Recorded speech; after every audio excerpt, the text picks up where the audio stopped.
Let's bring in our market experts. We welcome our trillion-dollar man, Robert Dole, Vice Chair and Global CIO of Equities at BlackRock. Also with us, Art Hogan, Managing Director at Jefferies, and Peter Schiff of Euro-Pacific Capital and author of the little book of Bull Moves in Bear Markets. Bob Dole, I want to put a chart up. I love charts about market prices, which I think are smarter than economic models. We have a chart of gold and copper. Let's put it up there. In the blue, gold is coming down. In the yellow, copper is going up. Dr. Copper is signaling economic recovery, Bob Dole. On the other hand, Dr. Inflation, which is gold, is signaling lower inflation. I think this is totally bullish, but I want to get your take. Totally agree. Good signs. The copper, I think, is a reflection of the fact that emerging markets have all in the bottoming process, signs of life here and there. China, prototypical example. And I think it's also suggesting that the big black hole people feared in the developed world does have a bottom, and eventually we'll have a recovery here as well. And what about all this earnings stuff? I mean, look, it seems to me first quarter earnings are already anticipated and discounted into the stock market. There may be other announcements of government policy or economic statistics, but what about the better February and early March economic numbers outside of jobs? And what about the earnings point? Earnings, as you know, are at best coincident indicator. They are already factored in by the market. My guess is some of the bears for the full year in 2009 have gone too far in cutting estimates. As you point out, 2 months in a row, retail sales better than expected. Last week, consumer confidence improving. Several home statistics like first-time home buyers showing signs of life. Look, we've got a tough economy, no getting around it, but it's no longer all bad news. We're getting a lot of less bad news and maybe eventually some good news. All right, Peter Schiff, Dr. Gold, a.k.a. Dr. Inflation, is saying don't fret so much about inflation. I know you do. Well, I think you're reading it wrong. I think what's happening is certainly investors are getting a little bit more optimistic on growth.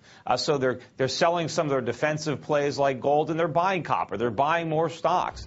But the reason everybody's getting optimistic on growth is because they think the government might have success at creating growth by creating inflation.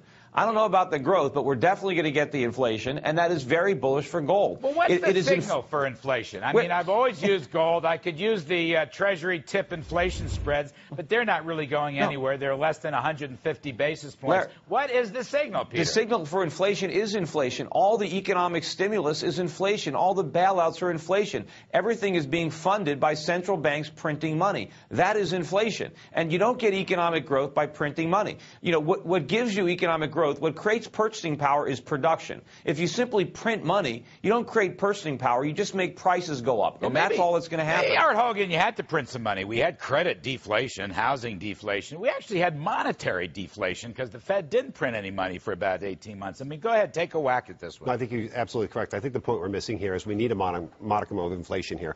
We're in an economy. We certainly do, Peter. And the point that you're missing is if you look at every recovery we've seen and every turnaround from whether it's recession or economic slowdown, the first thing that turns things around is a modicum of inflation. Well, that's why we're in trouble. Remember, we had all these stimuluses during the Greenspan era. We're suffering that stimulus hangover right now. You know, if you have bad loans, you simply can't sweep them away by printing money and saying, well, since we lost money, we're just going to print up some more and it's all going to be okay. It doesn't work that way. Is your point, though, a whiff of inflation is better than severe deflation, or where are you going with this? That's exactly correct. Well, the point that Peter doesn't come to is what we don't need is a deflationary or stagflationary economy. We need to see a modicum of inflation to grow our way out of this. We talked about banks growing their way out of this. We're going to see all industry growing their way out of this. And to do that, you need growth in the economy. Part of that growth is embedded in a sustainable inflation rate and a sustainable growth rate. But the only thing that's going to give us real growth is if we stop spending money, if we save money, if we invest in productive capacity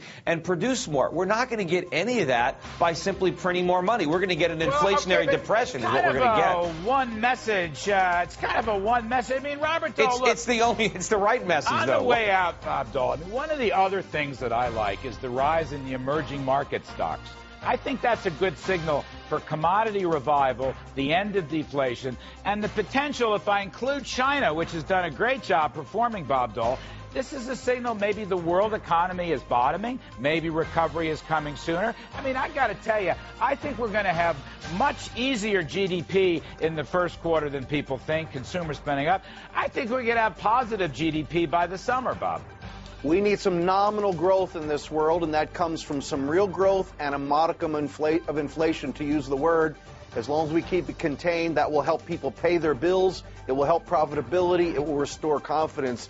I think we've turned the corner. What's a little bit inflation, just to get Peter Schiff's collar up again? Like being What's a little bit inflation? pregnant. That's what it's like. It's like, okay, give me a number. 1%? I mean, we're at zero right now. It means not negative, not zero. You know, a couple of percent's not all bad. You agree with that, Art?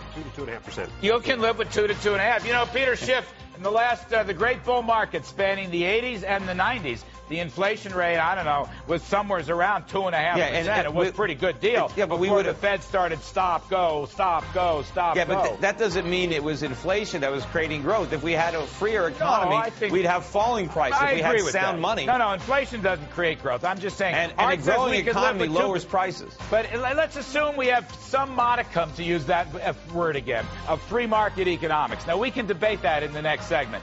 Art is saying 2% inflation is something we can live with. What do you think?